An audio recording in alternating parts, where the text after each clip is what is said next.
What is the most commonly used word in association with the euro? No, it's not failure, though it could be. No, it's stability, isn't it? A decade ago, everybody said, once we've got the euro currency, it will bring us stability. Well, I would suggest a decade on, what it has brought is chaos, discord and misery for millions.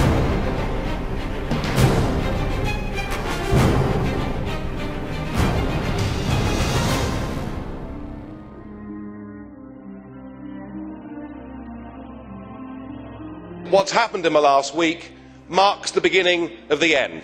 The markets are saying it already. Italian government bonds now yield 1% more than German or French issued government bonds. The markets are saying that economic and monetary union will not last. And I'm not surprised, because it never was an optimal currency zone. One interest rate could never fit all these different countries, and you've never had proper public support. The eurozone has never been tested, but it's about to be. Spain's in economic trouble. Italy, as German economists at the time said, should never have joined the euro. But the situation in Greece, I think, is where we should focus our attention.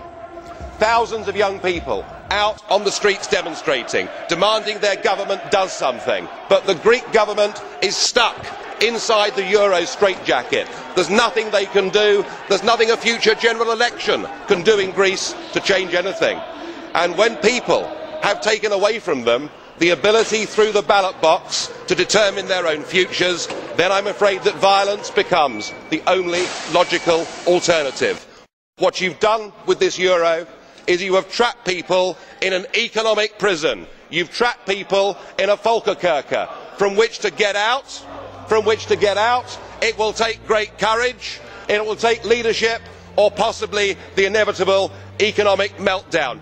And jeer on if you like, but have you noticed that on the bond markets this morning, Greek bonds are trading 233 basis points higher than German bonds? Now, I know that most of you in this room won't even know what that means, and those that do will do your best to ignore it. You can go on if you want, burying your heads in the sand. You can ignore the markets if you want to, but in time the markets will not ignore you.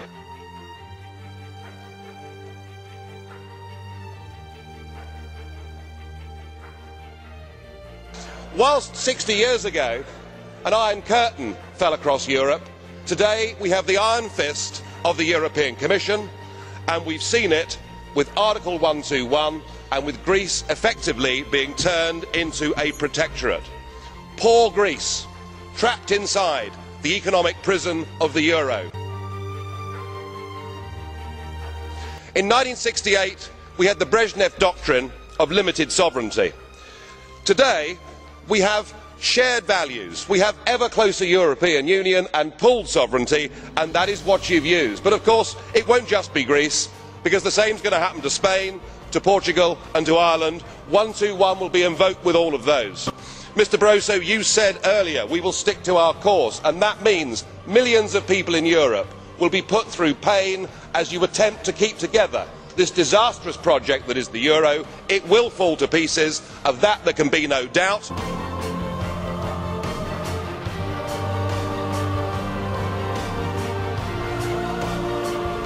And now we have the situation in Ireland. Now, I know that the stupidity and greed of Irish politicians has a lot to do with this. They should never ever have joined the euro. They suffered with low interest rates, a false boom and a massive bust. But look at your response to them.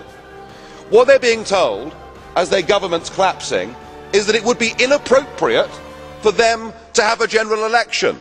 In fact, Commissioner Wren here said they had to agree their budget first before they'd be allowed to have a general election.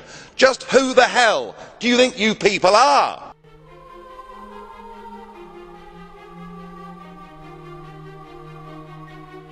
And yet the word stability still being used this morning. Mr Barroso used it, Mr Van Rompuy used it. Stability. In fact, we're patting ourselves on the back that the bond auctions in Portugal went well last week, when the reality is it was the European Central Bank actually using taxpayers' money to buy their own debt. Your reassurances that all is well don't work. I mean, who do you think you're kidding, Mr Van Rompuy? Bond yields in Portugal rose to nearly 7% yesterday. The public right across the Union no longer support the currency, and the battle for Spain hasn't even begun. The model itself is failing, and yet what you want is to double the size of the bailout fund. You even want to increase the scope of the bailout fund so that along with the ECB, you too can go on buying yet more of your own debt. You're using the crisis as a massive power grab to take us towards fiscal union. If you succeed, then we should change the name. Get rid of European Union, call it the Debt Union. You are very, very dangerous people indeed. Your obsession with creating this Euro state means that you're happy to destroy democracy. You appear to be happy for millions and millions of people to be unemployed and to be poor. Untold millions must suffer so that your Euro dream can continue. Well, it won't work, because it's Portugal next. With their debt levels of 325% of GDP, they're the next ones on the list, and after that I suspect it'll be Spain. And the bailout for Spain would be 7 times the size of Ireland, and at that moment all of the bailout money has gone. There won't be any more.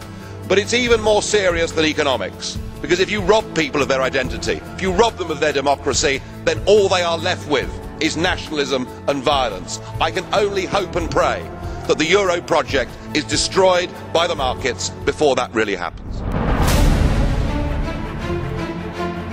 Now, what you should be discussing at your summit on Friday is Portugal, because after the bailouts in Greece and Ireland, it's pretty obvious the markets are sending you all a message. Come in, number 3, your time is up.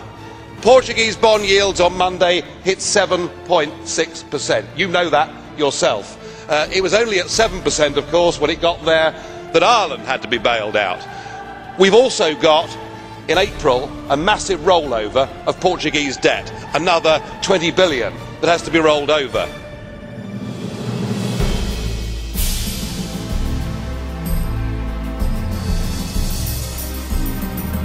Remind ourselves, in the last 6 months, 80% of Portuguese debt was brought up, purchased by the European Central Bank.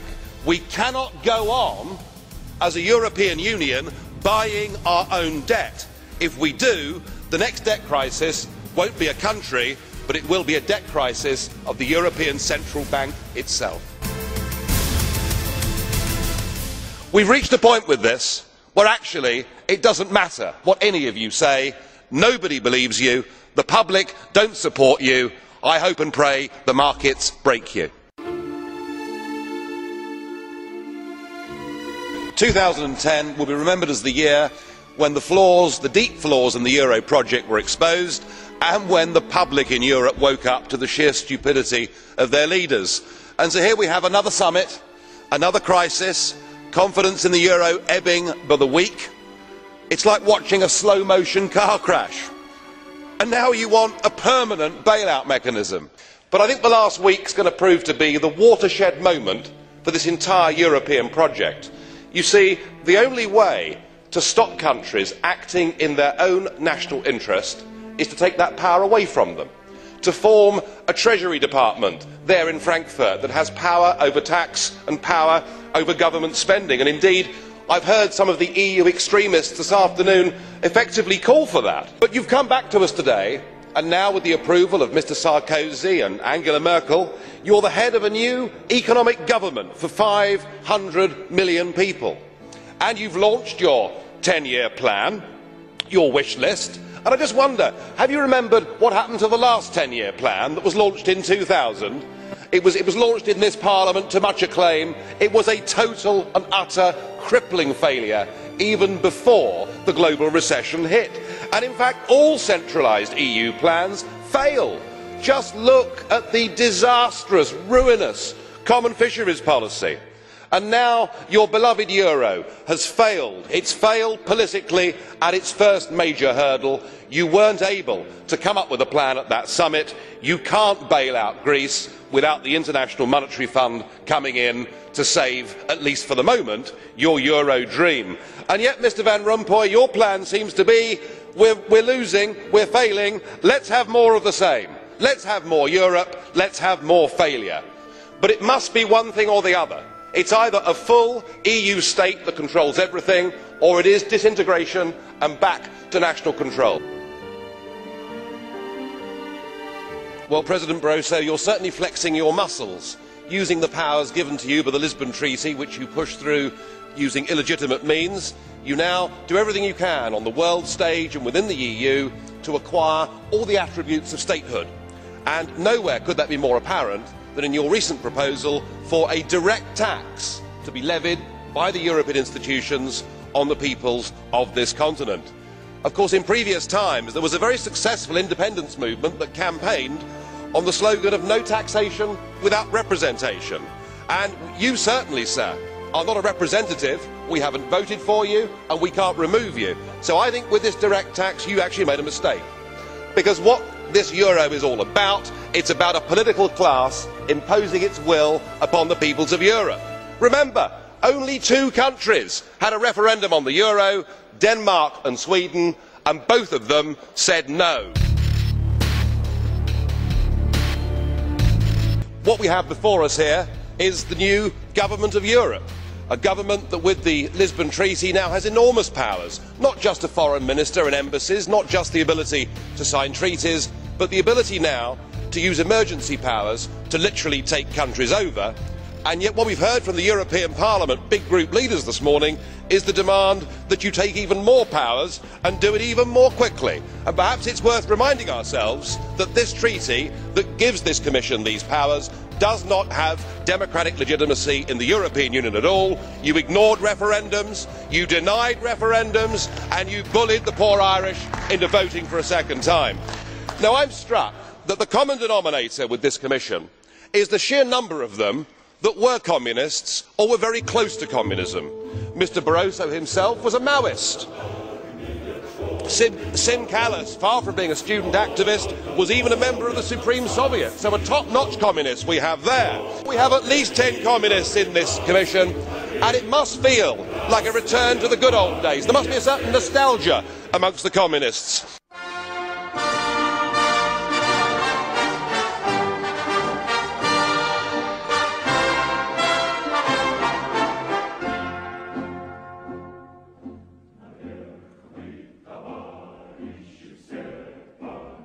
Do enjoy the 10th birthday of the euro, because I very much doubt you'll be celebrating the 20th.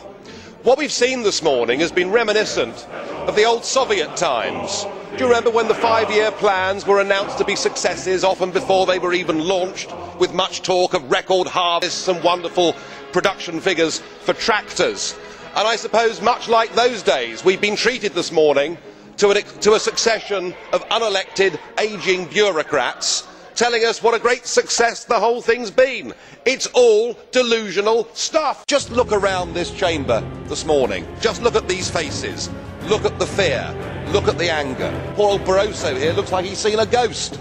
You know, they're beginning to understand that the game is up.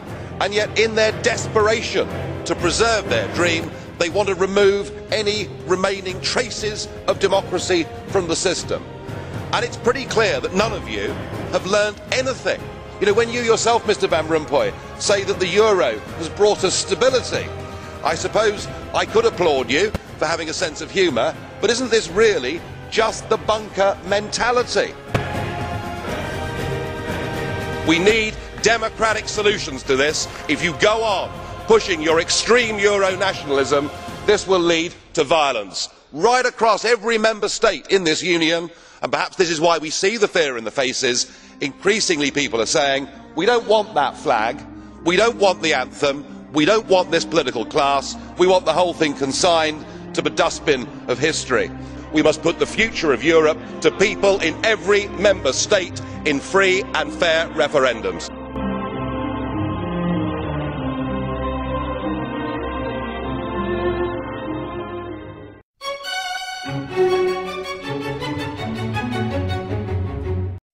It's impossible to predict the time when confidence will be lost, but it can come quickly.